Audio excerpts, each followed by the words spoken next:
Hei, Manna tässä.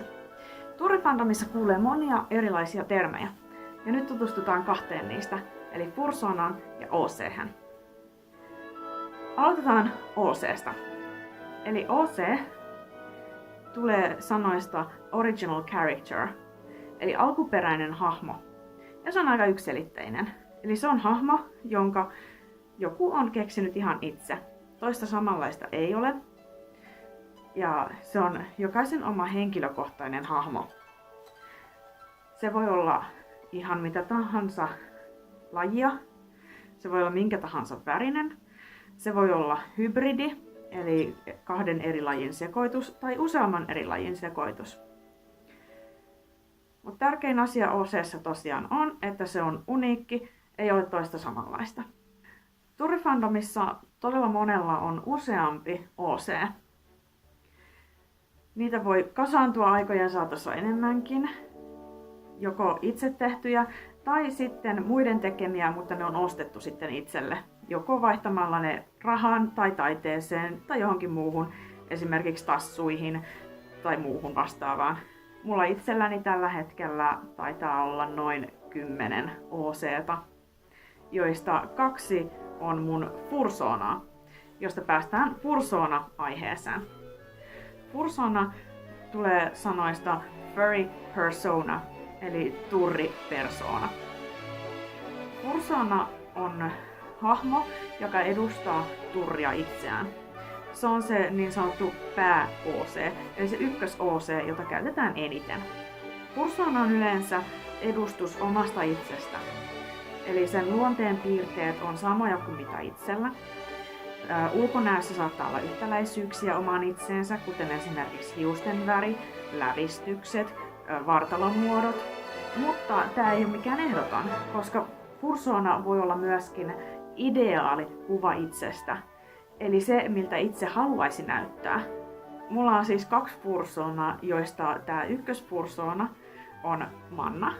Eli tämä kettuhahmo tässä näin, minkä just näette. Manna se on vähän työn alla vieläkin. Mut Manna on mun toinen kaiken kaikkiaan Fursona, mitä mä olen ikinä tehnyt. Mun ensimmäinen Fursona oli aika perusharmaa susi. Mut siitä se sitten on lähtenyt kehittymään, eli mä en tuntenut itseäni enää semmoisessa harmaaksi yksinäiseksi sudeksi, joka angstaa koko ajan, koska se oli se mun ensimmäinen Fursona Aurora nimeltään. Tällä hetkellä Manna vastaa mun persoonallisuutta hyvin paljon. Ulkonäössä ei juurikaan ole yhtäläisyyksiä. No, hiustyyli on aika sama. Mun toinen Fursona on siis Willow-mäyrä, joka edustaa mun enemmän semmoista introvertimpää puolta.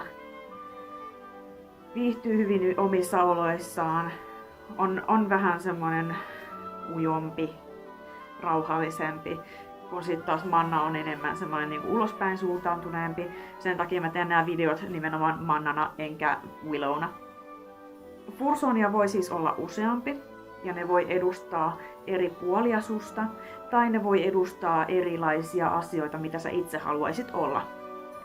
Mutta yhteistä Fursonalle on siis se, että ne on se ykköshahmo, joka tuntuu eniten sinua itseäsi lähellä olevana.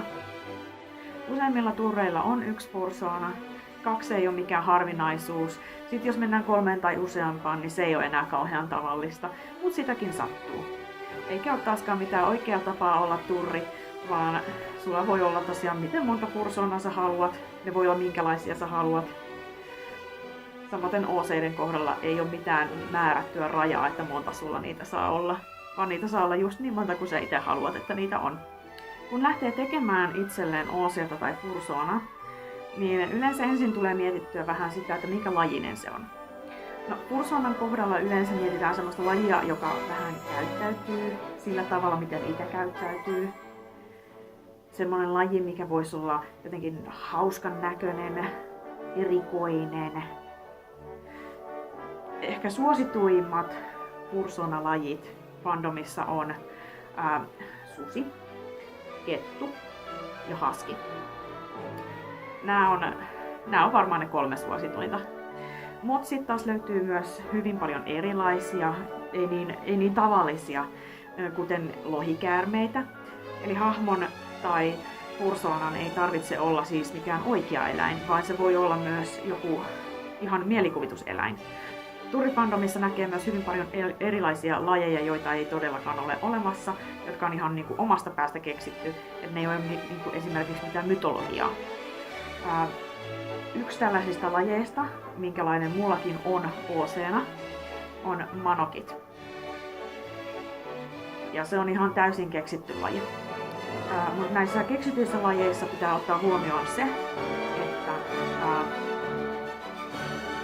kaikki niistä ei ole niin sanottuja avoimia lajeja, eli open species on tämä termi englanniksi, vaan se tarkoittaa sitä, että näitä hahmoja ei kuka tahansa saa tehdä, vaan pitää kysyä lupa siltä, joka on tämän lajin keksinyt, että saako sellaisen hahmon tehdä.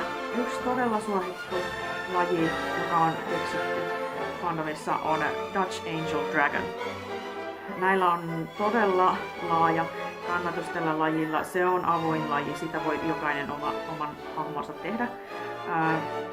Ja tämä lajin keksijä, niin hänen hahmonsa Telephone on yksi suosituimpia suittihahmoja fandomissa. Ja aivan todella se onkin. Kannattaa katsoa Telephone-videoita, jos ette ole nähnyt. Ne on ihania, kun se mennä piipittää jossain konissakin. Jos tykkäsitte videosta, niin jättäkää peukku. Kommentit on myös tervetulleita. Ja nähdään sitten taas seuraavassa videossa. Moi moi!